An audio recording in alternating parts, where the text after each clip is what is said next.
एकदम सफा अनि एउटा हातलेको अञ्जुली यसरी हामीले यसरी गरेको जस्तो यो पहाडको स्वरूप नै त्यसो छ भनिन्छ। अनि हामीले यसो यो पहाडलाई टाढादेखि हेर्दा पनि गुरु पद्मसम्भवको शिरमा भएको मुकुट जो उहाँले उगे पेशो हुनुहुन्छ त्यसको स्वरूप जस्तो छ भनेको छ। अब यहाँ चाहिँ अब डाला क्यानियन भन्ने एकदम उग्र रूपी त्यस्तो मार अथवा त्यो उसलाई चाहिँ राक्षसले चाहिँ यहाँ चाहिँ गुरु पद्मसम्भवले धर्म प्रचार गरेर तिब्बतमा जाने समयको यो बाटो रुटमा पर्ने हिसाबले उहाँले चाहिँ अनेक किसिमको विघ्न बाधा हुने ठाउँ ठाउँमा जस्तो फर्पिङ भयो, जस्तो असुरामा भयो, जस्तो ये चङ्गला भयो, जस्तो छिमी च्याउचु भयो, अनि जसरी हालैसी ठकुमा रेतिका भयो होइन। उहाँले त्यस्तो ठाउँ ठाउँमा चाहिँ साधना गरेर उहाँले चाहिँ त्यो किसिमको सिद्धि लाभ गरेर जस्तो यो डाँडाको पर्वतको चाहिँ आकार यस्तो किसिमको छ।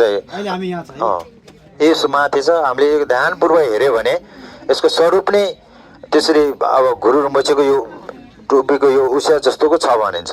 हामीले एकदम राम्रोसँग नजर जस्तो हजारवटा बुद्धको उसमा फोटोमा एकदम ध्यानपूर्वक हेऱ्यो भने एउटा बुद्ध देखे चाहिँ हामीले आस्था र श्रद्धाका साथ तपाईँले ध्यानपूर्वक हेऱ्यो भने यो पहाडको स्वरूप नै त्यसो देखिन्छ।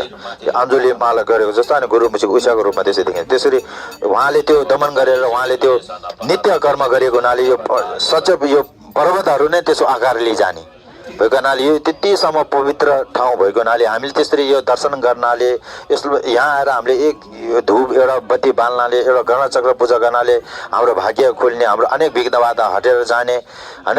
अनि हामी अनि अर्को जुनीमा पनि हामी राम्रो जुनी लिने भन्ने हाम्रो चाहिँ हाम्रो शास्त्रमा भनेको हुनाले यस्तो पवित्र ठाउँमा आज हामी आएर अनि यहाँ चाहिँ विभिन्न चिन्हहरू यो के किसिमको स्वरूप छ। यहाँ नै यो राक्षसलाई दमन गर्ने बेलामा प्रयोग गरिने वज्र किल्लाको पुस्तकबाट नै यहाँ छ भनिन्छ।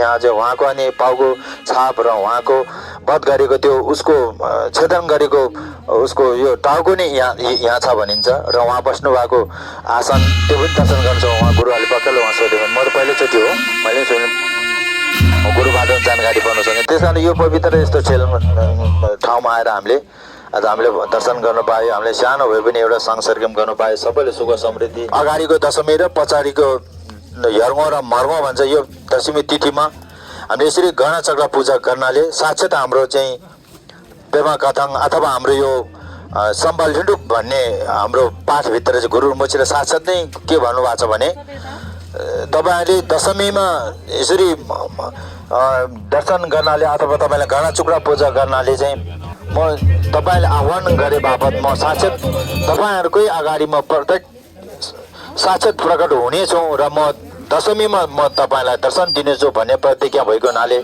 त्यो महत्त्वपूर्ण तिथिलाई नै लिएर आज यो त्यस्तो तिथि दशमी तिथि हो।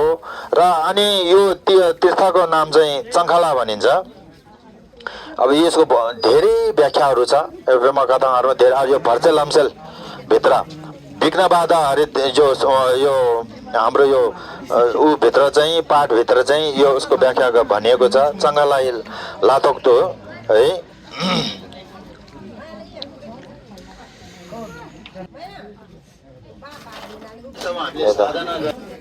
बौद्ध धर्मलम्बी जो कि गुरु पद्म हामीलाई चाहिँ वज्रयानीबाट चाहिँ हामी गुरु rinpocheकै अनुयायी भएको हुनाले हामी जहाँ गुरु rinpoche उहाँले ध्यान शरीर अनित्य छ होइन। कुन बेला के हुन्छ अब नित्य छैन त्यस्तो देवी सबै इष्ट देव बुद्ध बोधिसत्व गृहस्थी रूपीमा हामीले एउटा समय हामी भूगोलमा आउनु पर्ने उहाँ कसरी आउनु पर्यो त्यो बेला के थियो एउटा अध्ययनमा होइन 2033 सालमा आउनु पर्यो उहाँ आएर नै यहाँ